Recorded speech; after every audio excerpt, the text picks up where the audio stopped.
In today's video, I'm going to show you how to turn on location on the Instagram map. It's super easy. So let's get started.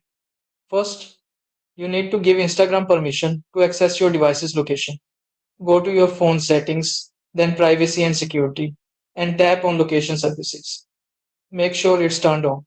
Then find Instagram in the list and select either while using the app or always so Instagram can use your location. Next, open your Instagram app, go to your profile, and tap the three lines at the top right. Scroll down to Story, Live, and Location. Then tap Location Share.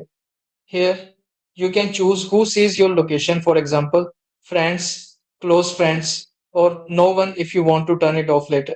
You can even edit your close friends list by adding or removing people. Once that's set, go back to your DMs and tap on Map. This lets you see your friends' locations if they've shared theirs, and they'll also see yours. You can zoom in or out to explore where everyone is. And that's it.